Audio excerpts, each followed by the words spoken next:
Welcome back, ladies and gentlemen. Episode 52 of Survival of the Fitted. You're listening to the kid, Joe Williams, aka new nickname alert. And we have Ian Pierno today. How are you doing today, my guy? I'm good. I woke up like 15 minutes ago. Saw a horror movie last night, X, starring Kid Cudi and the girl from season 2 of You. And yeah, I was terrified, brittle to the bone, not built for that shit. So here I am. But anyway, I'm here. I have my mocha next to me. I'm good to go. Same. Fun fact, do you know in that movie, the old people were actually not old people? I didn't know that. Blew my mind. I figured so, because it'd be fucked up, because the whole point. So, okay. So guys, for this movie, not to spoil, but there's two, what is it? Antagonists. The two antagonists are these like hella ugly old people. And that's like the whole thing is they're hella ugly. And I was sitting there in the movie theater. I was like, it'd be kind of fucked up if they just like went to like a casting agency and was like, who's the ugliest person you have? I was like, this has to be like a ton of makeup. You know what I mean? I was like, there's no way these are actually super ugly old people, because that would just be like horrible. Like, what price? Like, what's your price to be cast for a movie where your sole person. role is just to be disgusting? You know what I mean? That's terrible. And like, hey, we're looking for the most naturally disgusting person. You fit the bill. Like, how big does that check have to be? It's got to be a gargantuous one, in my opinion. But apparently those two people were like, they're also in the movie as different people. I don't know how to explain it, but like, it wasn't like they casted two separate young people. They went and got the people who were shooting the porn video and like just took two of them and put a bunch of makeup on them. That's why. What? Oh, you know the scene you're talking about where like she's in the bed and she's like doing the weird blood stuff? The same girl that she's laying next to is the same girl who plays that old person. That's why in the scene it's like, it looks hella like wide shot and stuff like that, because it's the same person. That's insane. Wow. So there's only like 6 actors in that whole movie. Yeah, that's crazy. Yeah. Anyway, shit kept me up all night. But I got some caffeine in me, so I'm good to go. What we're going to do today is, we've been talking about the All-LeagueFits Teams at least a little bit every episode for the past probably month, right? That's fair. Yeah, and we're gonna keep that going, because this is our fucking Super Bowl. You know what I mean? So we really nailed down the selection process. It's a third the fan vote. It's a third the panel vote, which features some cool people like Brandon Jennings, Ty Young, some designer friends, et cetera, and then a third is me and Joe. Your boys. So we're gonna give you guys a little sneak peek. Joe and I submitted our ballot together rather than doing separate teams. So there was like some debate, there was some push and pull, but really, I at the end, like I'm really happy with what we came up with. Same. I think it's gonna shake a lot of people up a little bit, you know, because our votes are kind of not the fan votes. You've seen how the fans are voting, but it's kind of different. Yeah. But it's good though. I swayed your opinion on a couple. You were able to selections. You make good arguments. We even talked about that a little bit last week. Like, you were able to the costume argument made me or wearing your clothes versus your clothes wearing you made me reconsider a lot of things. But let's do it. Let's do this. You want to just start from the bottom? We'll go player by player. So you want to go what, honorable mentions first? You mean like start from the bottom? So everyone, there's a first team, second team, third team, honorable mentions, an MVP, rookie of the year, and then most improved. So what you're about to hear is the survival of the fitted version of who should get it, but this is not necessarily the league. So this is not the All-LeagueFits Teams, but this is a third of the vote. So. All right, here we go. So started off, honorable mention list. I got my man, Jordan Poole, on here. Yep. You like that selection? You fought pretty valiantly for Jordan Poole. Yeah, I had to see Jordan Poole's name on one of these lists. Another honorable mention, this is like more your pick, James Johnson. Oh, yes. Actually, so we came down to our last two honorable mention slots. And rather than meeting in the middle, because I was good on Jordan Poole, because I think he's super cool and doesn't maybe necessarily dress cool, or at least consistently. And then you don't really get the whole James Johnson thing. I don't get it at all. And we've been meeting in the middle this whole time. So I was like, fuck it. There's 2 slots left. Let's both put our guy in. Yeah, exactly. All right, moving on to the... Oh, no, you got it. Yeah, come on. We chatted. We got time to fill, Joe. Oh, yeah, okay. My bad. I forgot. Yeah. I love James Johnson. someone on our panel, a really good member of our panel, actually picked James Johnson as their MVP. Whoa. So yeah, I think James Johnson's underrated. Keep it moving. All right, I bet I'm trying to get my camera good. But to move it on, we got the third selection of the honorable mentions. Drum roll, please. Thanasis Antetokounmpo. And I'm so proud of myself for saying the last name correctly. I'm proud too, because I still mess it up. I didn't vote for any of my guys for super obvious reasons. So I let Joe pick if we were going to do that. But yeah, shout out to Thanasis. He's the coolest. Shout out to Thanasis. All right. Fourth selection on the honorable mention list, we have the boy Jay Gupp, a.k.a. Josh Christopher. Mm-hmm. And he's the only rookie to make any of our honorable mentions or teams. Yeah. So you can probably guess who our rookie of the year pick is. Yep. So last selection on the honorable mention list, we got Karl Anthony Towns, the big cat. Yeah. Honestly, I think there were some dudes that maybe dressed a little bit cooler than him, but being that he was able to like really put that shit on at 7 foot this year, like it's so hard to dress when you're that size. So I got a lot of respect for Karl Anthony Towns and what he did. Yeah, I think people kind of overlook Karl's fashion a little bit. I'm not going to lie. I know a lot of people are vouching for him this year, but I think it's because Joe Williams did a good job of posting him this year. But we can move on to the next team. We have the third team, and this is where the controversy lies, ladies and gentlemen. The first selection on the third team is Shai Gilgeous-Alexander. Yeah. Tough. We're not hating. People are going to say we hating. We're not.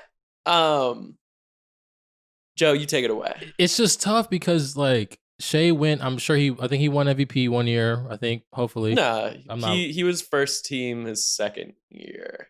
Oh, never mind. So he never won it. Okay, so he was first team his second year, and then second team his third year, and now he's in his fourth year, and he went down to the third team. So the trajectory is kind of leaning in a downward. I don't think he'll ever drop off though. Like I think he'll never drop off. Like that dude probably has like another 10 years in the league because he's so good at basketball, and I don't think he'll ever not make OG-Fits teams. Just for like the pure sake of consistency, you know what I mean? Granted, you could have said the same thing about Kelly Oubre, and Kelly Oubre didn't make it either 2 years ago or last year. He took some time off from fashion a little bit in the tunnel. Anyway, yeah, so Shai, but I think realistically, Shai will always make a team because of his consistency. But I think, and he dressed awesome. This is like a great big honor. But yeah, I think you and I just want to see like a little bit more range this year that we maybe didn't necessarily get. But you know what? He dresses up every game. He always looks good. And when you see the other names on the list, I don't think it's like, oh, what the fuck? Like, you know what I mean? Exactly. All right, moving on from the controversial pick, we have his ex-teammate, Chris Paul. Chris Paul has always been solid, in my opinion. I feel like ever since I've been really keeping my eye on NBA fashion, Chris Paul has been like a topic of conversation. So I'm not surprised to see his name on any of these lists, to be honest. I think he's always going to be on the OG-Fits teams until he and he's classy retires. as hell. Like, you know, he supports things, supports HBCUs and whatnot. Love Chris Paul. And like you said, he's like almost like a 40-year-old man, and like he really is. He dresses like that. You see like his fashion, and it like reflects his lifestyle. So shout out to CP3.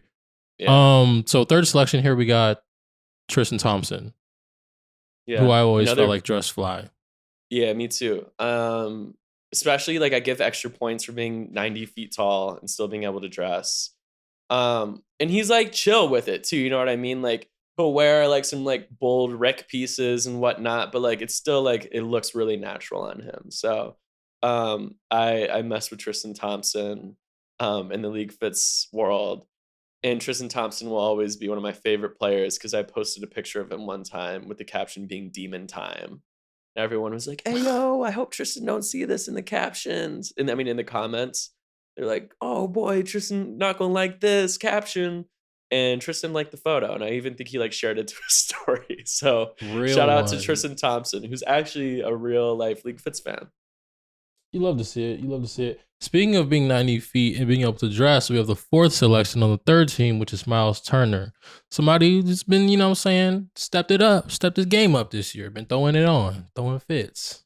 Yeah, that's one of my guys, so I didn't have a say in this selection. But thank you. You're welcome. And rounding off the third team here, we got the OG, the veteran, PJ Tucker. What do you think about PJ? He's always going to make a team. I just feel like he would have been higher if like I seen more. And that's not to say that he didn't do more. I'm just saying that like him playing in Miami played a factor to why he's on the third team. If he was playing for like the Lakers or something like that, probably would have been on the first team. Not gonna lie. Yeah, we just didn't see like a ton of photos. Like most of the photos we saw of PJ were like when he went to New York and like Hapa Blonde took him. I feel it. All right, so to round it out, let's recap real quick. Our honorable mentions are Jordan Poole, James Johnson, Thanasis, Josh Christopher, and Karl Anthony Towns.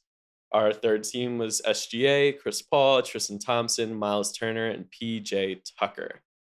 Onto the second team. Onto the second team, we got the Brody, Russell Westbrook. Someone who's always going to be top 5, top 6 best dressed player in the NBA. That's just facts. And I think he was probably the first guy left off of the first team, right? Yeah, he was the sixth man on the second team for sure. Yeah, 100%. For sure. I think we also like saw like a kind of a different side of him this year. Like I loved like we didn't see like a lot of like graphic stuff. Like, you know, he always loves like the graphic tees, vintage tees and rock tees and stuff like that. And we saw like a lot of just like straight color blocking this year.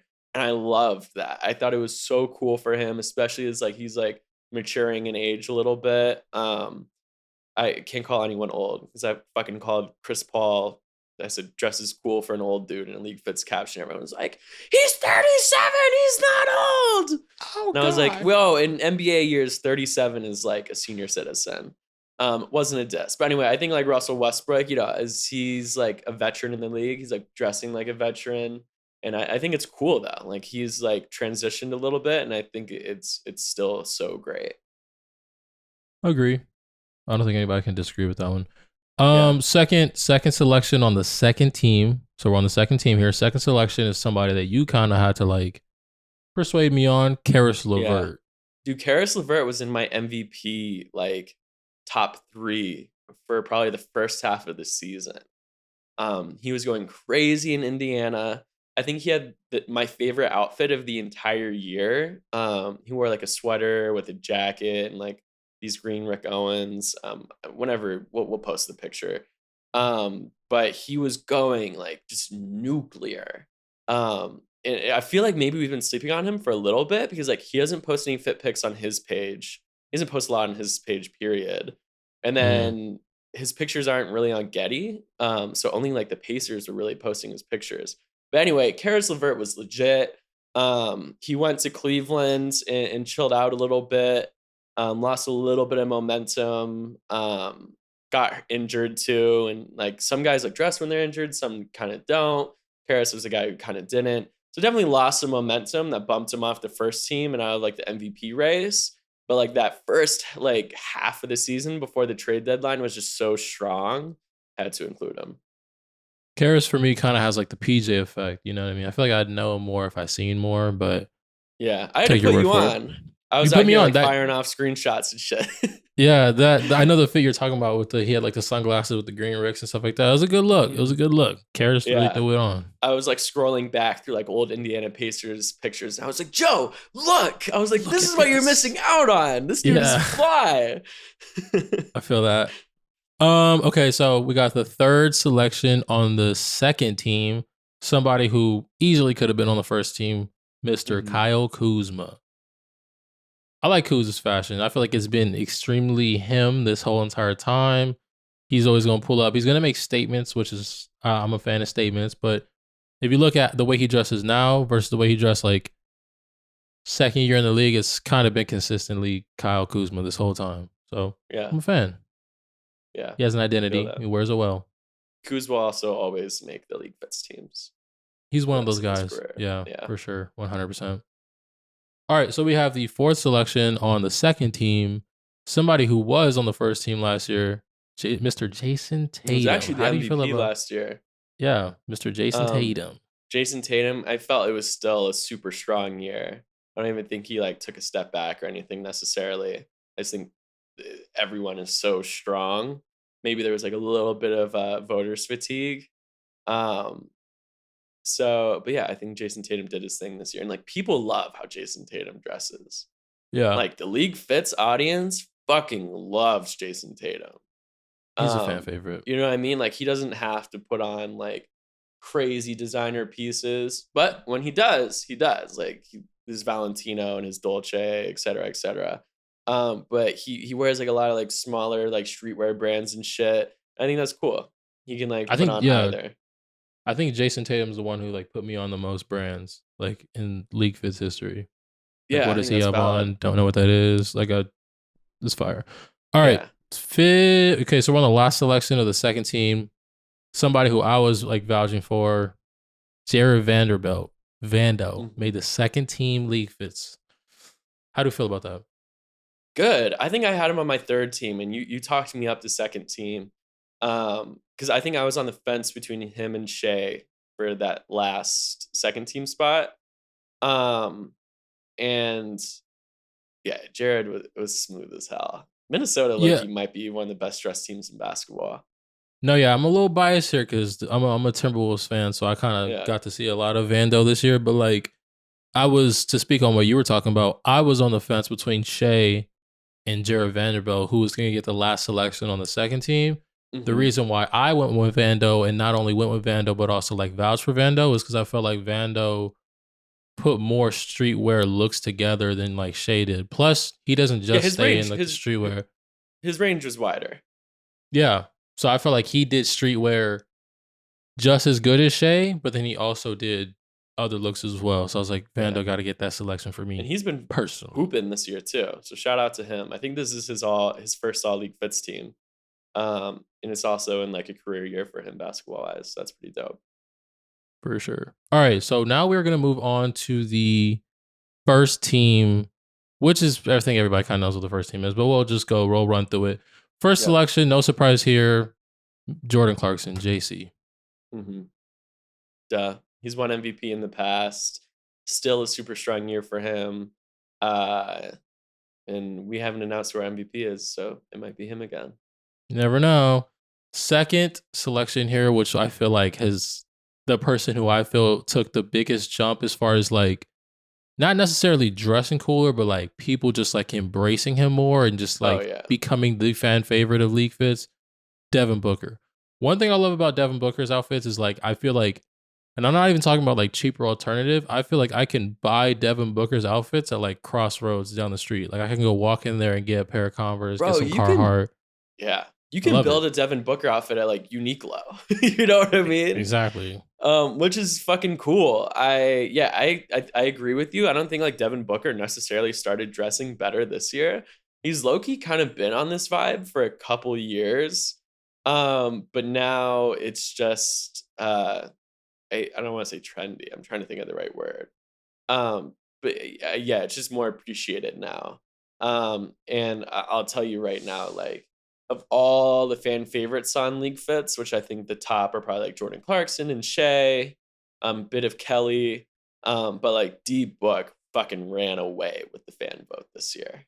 Like, ran away with it. Like, even like Jordan Clarkson and Oubre and Russell Westbrook, like, just didn't even touch Devin Booker. I think Devin Booker showed that you can have bold looks without having loud looks. Does that make sense? No, yeah, that's exactly what Frank Jackson, I feel like, did last year. He kind of established that for like the League Fits demographic. Like, you don't need the off-white. It doesn't have to we're be, off that wave. Yeah, it doesn't have to be loud to be bold, which is dope. Devin Booker was like a super obvious selection, you know. Yeah. I think every year League Fits is looking for like a new hero, more so than like repeating the same one. Kind of Jason Tatum was that role last year. Like he was like the fan favorite. Oh my God, we love Jason Tatum. Post more Jason Tatum. Now it's like Devin Booker. I'm surprised. I'm curious on who is going to be next year, but we will see. Speaking of, well, I don't have a segue for this. Speaking of my favorite player in the NBA, we got D'Lo making the third selection of the first team. How do you feel about D'Angelo Russell's fashion? Love D'Lo. He has kind of a similar vibe to D Book, which is interesting because they have the same stylist, but it's also uniquely his as well. Hmm. Like he does more like D Book likes like the color blocking and whatnot. I love that D'Lo. He'll throw on like the stripes rugby shirts and the blazers. Like I think D'Lo honestly is probably better dressed than Devin Booker in my opinion, and that's not like a Hmm. diss or anything. They're both if I had to make like a top three in the league, they're both in it. But like D'Lo, like kind of how you compared Vando and Shea, like he just has like a little bit more range. I Hmm. love that, like, sometimes he'll wear like Doc Martens and loafers. Like he's like the world's coolest substitute teacher. So I Yeah. love D'Lo's outfits so much. I wish we had gotten like post him a little bit more. Problem, the Timberwolves photos have like the most gigantic Ultra drip. advertisement watermark on it. This is like ultra drip. And Yeah. like I hate posting those just because ultra drip is corny as fuck. It's not even like about like the advertisement thing on it. We've done that But like before. yeah, like it literally takes up like a ninth of the photo. Yeah, I'd say more like Um a six. but yeah, It's pretty huge. it's huge. But D'Lo's sick. D'Lo Yeah, is so fucking cool. that's my favorite dressed player in the league. I feel like D'Lo has the most range because I feel Yeah. like all these looks that we like these streetwear looks that we praise guys for. I feel like D'Angelo could slide into that scene and dominate, but he kind of stays and like D'Lo wears creates outfits his I haven't own. seen before. There's a lot of outfits he's worn. I'm like, I would never think to even pair this together. Yeah, like so Very many interesting. outfits I see on NBA players, I'm like, I could walk to like Melrose and Fairfax and see like a Tupac tee under a big flannel and Jordan ones and Yeah, cargos. But like I see like D'Lo outfits, I'm like, okay, my day to day in Los Angeles, which is like, like a top two fashion city in America. I'm like, I don't see these outfits. So like exactly. got a lot of respect for that. You know what I mean? Like I'm not gonna get excited about an outfit that I see on Fairfax Avenue. I feel you. I feel you. Speaking Yeah. of someone who does their look well, we have Mhm. the fourth selection of the first team. Someone who's repeating on the first team, Franklin Jackson, Back to friend of back. the So well pod, friend of deserved. the pod. I Um, love Frank Jackson's fashion, man. Love it. Me too. If I live somewhere colder, like when I moved to New York one day, is I think I'll do like a year, like 12 months or like a summer in New York. Like I would love to get to a point where like I spend like 2 or 3 months in New York every summer. Um, I guess that's hot. So this is a horrible example. But like if I ever lived somewhere colder than LA, I would probably model my closet after Frank Jackson's. I don't Like even blame you. long jackets, like wearing a tie for no fucking reason. Like I like that. sick. Yeah. And like a short Um tie too. Like the tie right, that it's goes like interesting too because it won't even be like a dressy outfit. Like sometimes we'll have yeah. like jeans on, which should look stupid, but It's it like dark doesn't. jeans, white baggy dress shirt, short, bold, like thick tie, and like Doc Mhm. Martens and the freaking dress shirt's not even tucked in. It's his. I love it. I love it. You and I have talked about how like we love guys with like established aesthetics so much. And Devin Booker, we've like kind of agreed is the king of that. I think Frank Jackson might have Frank and SGA have like after D Book have the most like established like aesthetics and silhouettes in the NBA. You know what I mean? Like Hmm. Frank, like, he has like lots of different like long jackets. He has lots of like boots and different types of shoes and clogs. And then also like his Instagram is like him like in like pickup trucks in like Utah and shit. You know what I mean? Yeah. Like he has like that whole like because like we said, League Fits isn't just a fits page; it's a lifestyle Aesthetics. page. Yeah, Hmm. it's an aesthetics page, and Frank Jackson has his aesthetics like nailed down so well. Like the outfits just feel like him, and his outfits look like his Instagram filters, et cetera, et cetera. So yeah, Frank really did his thing this year. I don't really see a world where he's not first team. And I love that we kind of put people on, or you put me on, to be honest, because I remember you saying this last year, and I was like, I don't see what you're talking about. Like, I don't get how Frank Jackson's on the first team over Shea or something like that. But yeah, you kind of open the eyes of the League Fits demographic, man. Frank Jackson's that guy. Yeah. Glad we're able to show it now. Friend of the pod. And now people are finally fucking with him too. I'll never forget last year he came on the pod around the time that we released the teams. We were like, Frank Jackson only made the All-LeagueFits team because he came on the podcast. And I was like, we're not that desperate for guests on the podcast, guys. Because like we also had like Austin Rivers and like a bunch of other dudes come on the pod too that didn't make it. Like Frank Williams is not going to make the honorable. Yeah, like Frank Jackson is neither of our best friends. Like we don't text with Frank Jackson. You know what I mean? Like I feel no, it was all merit. Cool ass dude though. Okay. Then the last selection of the first team won't surprise anyone. Last selection of the first team. Actually, I kind of feel like it would surprise people because he kind of took his little step back, but he's back on. You feel me? He's back on. Mr. Kelly Oubre Jr. This was like Tsunami the OG, aka Tsunami Poppy. This was like the OG fan favorite of the League Fits audience. He's actually the first ever League Fits MVP. Back in 2018 or 2019, whenever we did the first teams, Kelly won the first MVP award. Then slowed down a little bit, especially when he went to the Warriors. He took a year off. Is this year his first year in Charlotte, or was it last year? This is first year. It was first year. Okay, yeah. So it was last year. He was in Oakland or San Francisco, whatever. Kind of took a year off, didn't make a team period. He still dressed cool here and there, but like just the competition is so intense. Like you have to be so consistent. And anyway, so he's fucking back this year. You want to speak on it? He's back. Because I know you're a big 100%. Oubre guy. I'm a big Oubre guy. I've been on record like 5 times saying the Bay Area is where cool people go to die. And he went there and he kind of died and he found new life in Charlotte. I think an underrated aspect of like throwing clothes on in the league, and I can't attest to this because I'm not in the league, but your actual team, like when you're surrounded by like young, energy, like the LaMelo Balls and the Miles Bridges and the PJ Washingtons, like you're probably going to want to, like put on more clothes more so than when you're surrounded by like Klay Thompson and Draymond.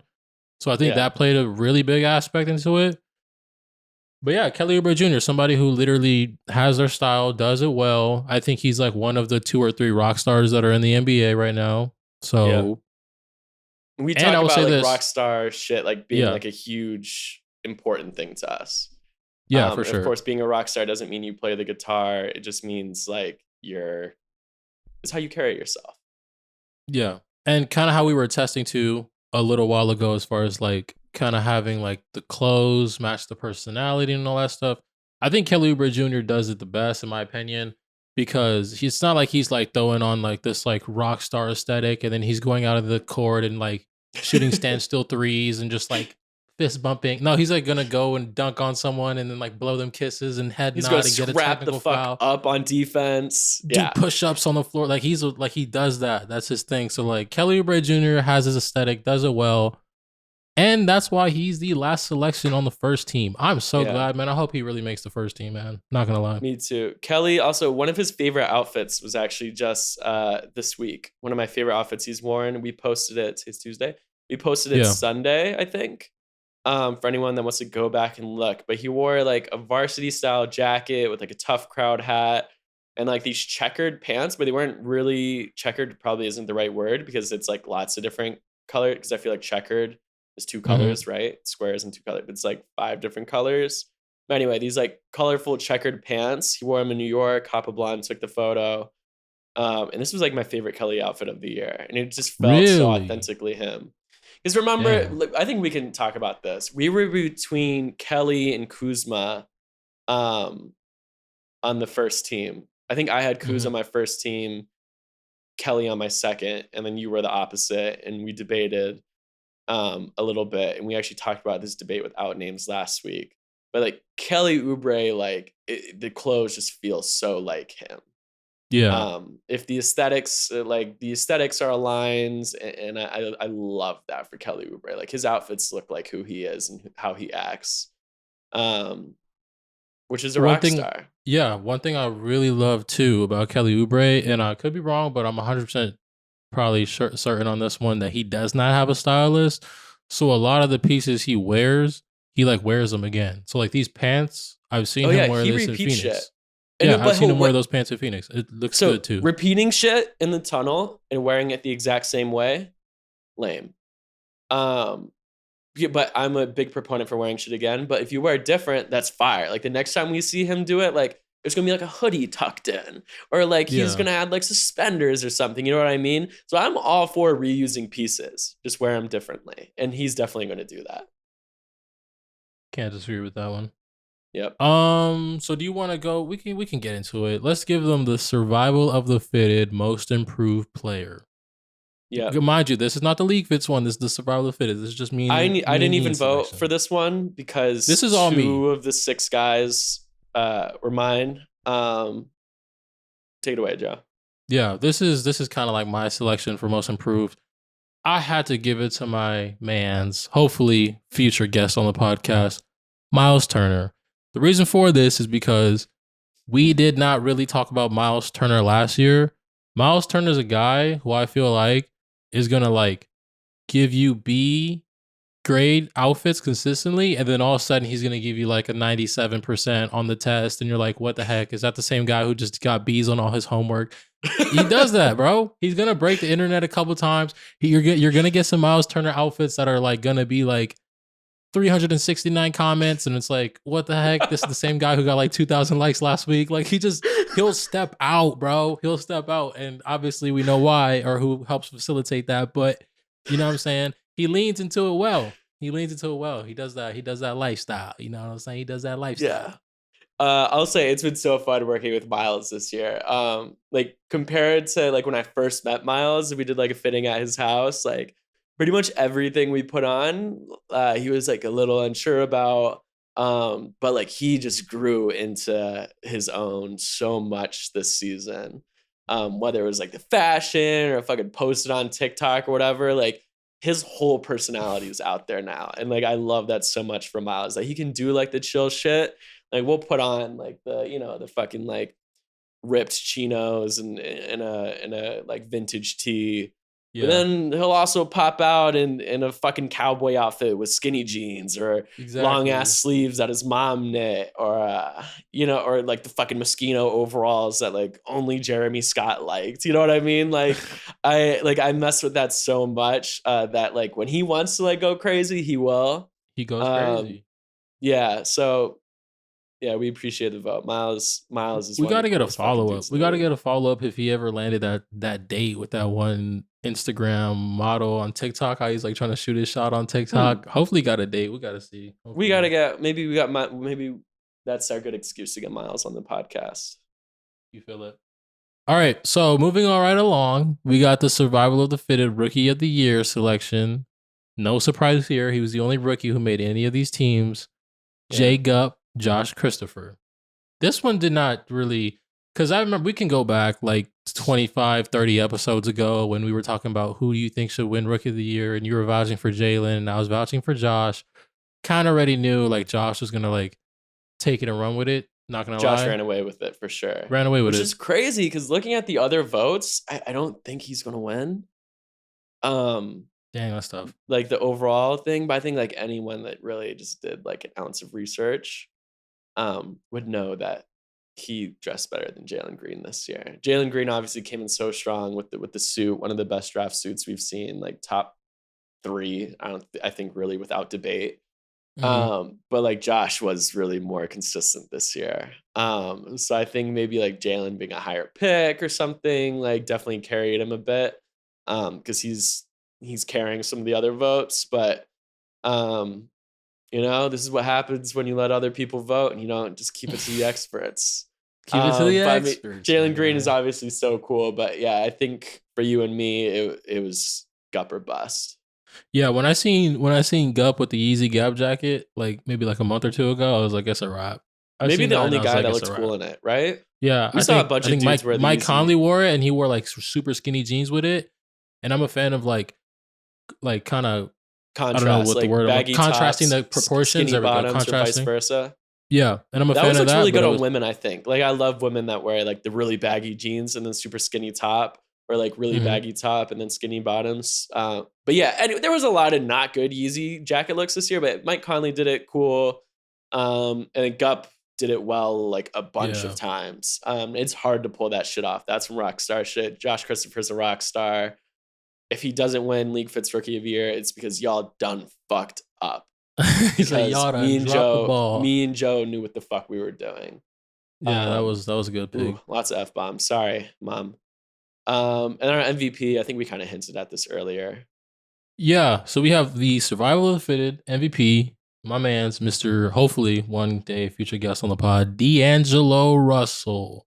I think were we both rooting for D'Lo on this one? I don't know. I know I was from the day one. I was I thought it could have gone a few ways, but I thought D'Lo was the choice at the end of the day, and he was on. I think he was on both of our preseason I think we actually predicted D'Lo as our MVP in the preseason. I think we both did. Grant, I wasn't like 100% certain he'd get it, but he 1,000% deserves it. 100%. Yeah.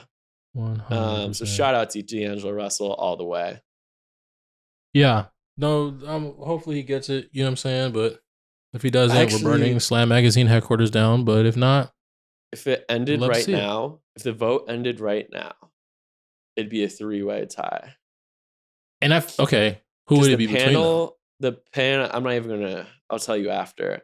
But the panel, the fans, and then us all pick someone different for MVP, and each group had like a wide gap too. You know what I mean? Oh, like D'Lo was like our runaway. The panel had a runaway person, and then the fans had like a runaway person too. And I was gonna say that too. I feel like this year more so than any year, MVP could have gone a few different ways. Different ways. Yeah, because our first team is Jordan Clarkson, Devin Booker, D'Lo, Frank Jackson, Kelly Oubre. Not sure Oubre was MVP material this year, but I think those top 4 all had a say at MVP. Shea's getting some MVP votes. It could have gone anywhere. Like there's even like a Kuz argument, always a JT argument, always a Russ argument. So it could have gone anyway. So we'll have to figure out a way to settle that for sure. This is kind of what we were talking about last week when we were talking about how like the reason why second team was so hard to pick was because there was like a bunch of, you know what I mean? Like there's like so many heavy hitters on the first team where it was like, how are we going to put somebody on the second team? So yeah, this is that right there. MVP. We'll see how it goes. My guy. Well, that is our breakdown of the Survival of the Fitted. Ooh, I'm fucking exhausted. Yeah, that was a lot, guys. That was a whole history Let lesson. us know how much you hate us. Let us know how bad our picks are. And then let us know how many NBA Fit picks you looked at this year, because we looked at every single one. Yeah. I have to go slap Chris Rock in the face, so I might have to leave. But you feel me? This has been episode 52 of Survival of the Fitted. All right. Be easy, Joe. Chrome Hearts. Shout out Chrome Hearts. Go follow Survival of the Fitted wherever you get your podcast. Tell them that intern Joe sent you. Click the follow button. Go follow Survival of the Fitted.